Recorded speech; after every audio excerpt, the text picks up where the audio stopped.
Good morning, and yeah, welcome to my kitchen. Today I'm making coq au vin. Making coq au vin this morning because I've got a busy afternoon and I will want to have a nice meal when I've finished all my tasks. So this is great because I can reheat this later, in case you're wondering why I'm doing it at sort of 10:30 in the morning. Anyway, this recipe is from my new book, Meals on the Move, A Campsite Cooking Journey. I'll tell you a bit more about the book while we're cooking. But this is it. Oop, shiny. And this is this is today's recipe. So I've got a hot pan going. I've got a tiny little bit of oil in there, and to that I've got some smoky bacon, streaky, so it's quite fatty, and some skinless and boneless chicken thighs. So officially, if you were doing this in France, this is a French dish, you would be using smoked lardons, but I didn't have any handy, nor could I find any, so my next best thing was some streaky bacon, which is smoky, and it will do it perfectly well. It's quite a lot gone in there, you know, but this is a dish that will freeze very well as well, so if there's any left over, I'll put a portion to one side, because quite often I go out to dinner without my husband John, for various reasons, but of course he likes me to leave him something nice to eat. If it was left to himself, his own devices, it would definitely be fish fingers and chips in the air fryer, which is fine, but this way I can make sure that occasionally when I'm not here he eats nice things. So we're just going to sort of brown this pan full of meat off and see how we go. It's actually quite a low heated hob that I'm using. It's a portable hob. When I was away doing this, I was using a gas barbecue, but it wasn't a barbecue like it. I've got a pan on the top of it. But that was nice and hot, and I managed to cook this dinner. In fact, I managed to cook all the meals in the recipe book inside 30 minutes. But with this type of thing, it does benefit actually from longer cooking in a way. Well, just because it falls off the bone. Speaking of bones, in France I could not find any skinless and boneless chicken thighs, which was a pest because I didn't want the mess in the small motorhome of doing that myself. So options were to use on the bone, which I think is what I did, but cooked it for a bit longer clearly. Or you could use chicken breast, but that can be a little bit, it cooks too fast so it can dry out, but it's very saucy, so you get away with it anyway. So this is sizzling up quite well. To this I'm going to add the obligatory chopped onion, which I'm going to do now. I've got a plate full of things actually. The onion's there, that's a white onion. In addition to that, I've got some shallots. Again, it is the thing in this dish, shallots are, but if you can't find shallots, which you can't always, it depends where you do your shopping, but you can sort of cheat with a larger onion and just cut it into bigger chunks, so hopefully it will hold its shape that way. I've also got one finely diced carrot. Say finely diced, only so that it cooks faster. That's the only reason for the campsite thing. But of course, these recipes, although designed, I've put campsite. Really, all it is I don't use an oven, and I tend to use one dish, two maximum, on the hob. So they're equally doable. In fact, more so really at home. So that's all those things in there, and we're just obviously going to soften those a little while, and then come back for the next ingredients. Right, back in the kitchen, so I put a lid on this to try to speed things up a little bit. I'll just tell you a little bit more about the book before the next stage. So this book I wrote this summer, 2023. I wrote it in a month, pretty much. I wrote the bulk of it in June. We went on a trip in that, you can see the motorhome there. We went to France, Italy, Switzerland for 30 days, and I decided it would be a good thing to write about, because people said to me, "You're going to write a book," and I don't think so. What would I write about? But this was great because it became a passion.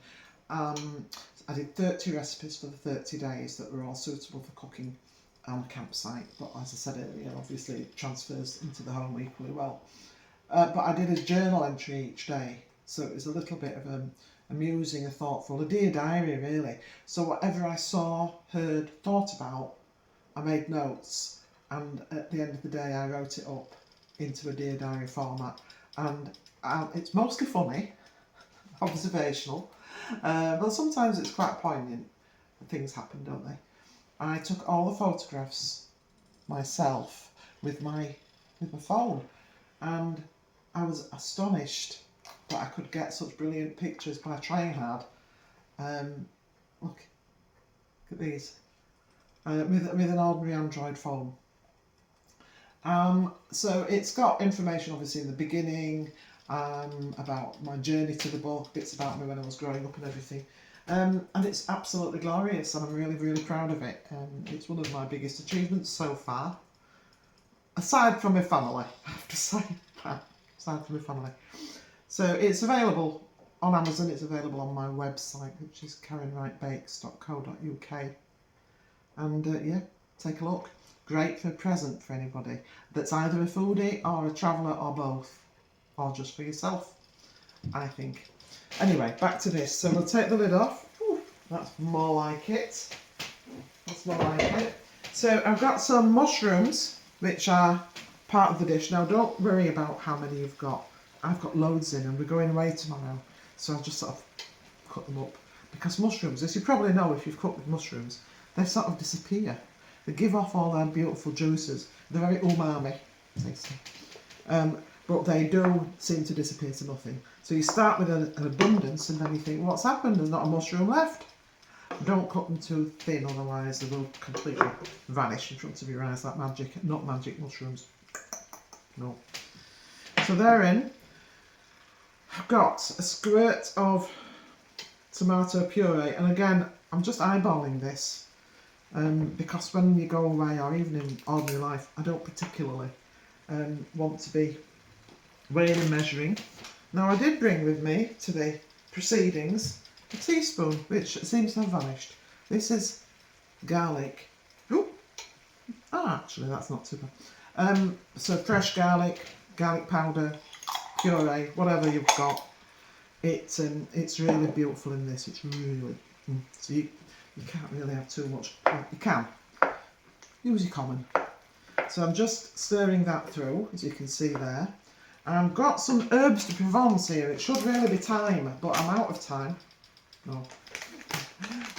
But this is all the way from Provence in actual fact, but you can buy this sort of thing. But basically thyme, rosemary, hard herbs, very fragrant for this sort of wholesome comfort food. And then before I put the wine in, I just want to put some flour in and then let it do its thing. So this is just plain flour, and that's going to thicken the sauce up for us. I don't put the flour in a hot boiling sauce because it will go lumpy. I don't like it if it's lumpy.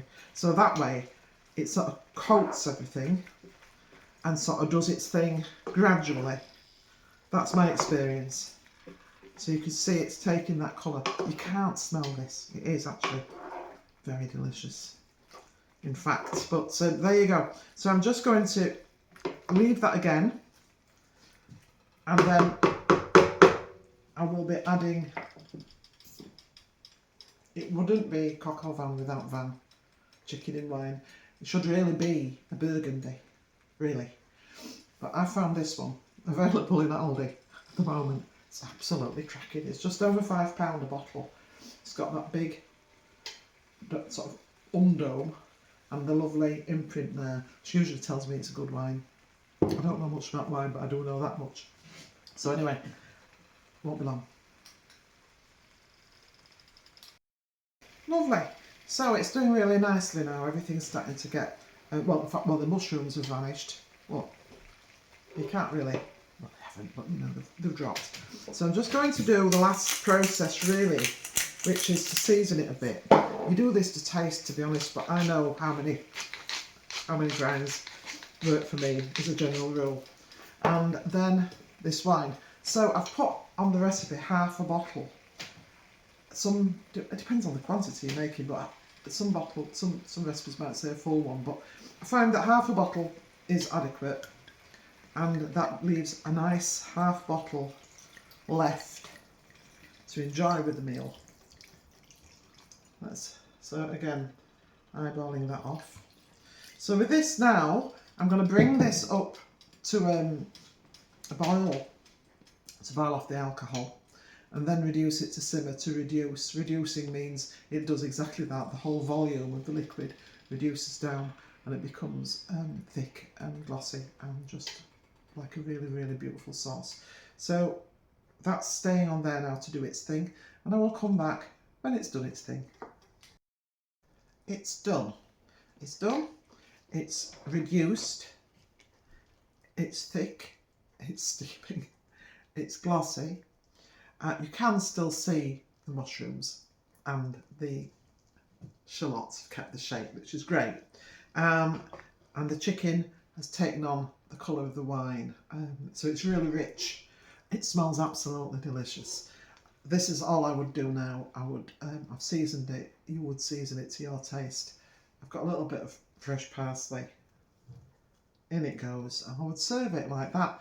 With tonight, we're going to have it with mashed potatoes, because it's really lovely with mashed potatoes. But it goes equally well, honestly, with rice, with pasta, with just some crusty bread.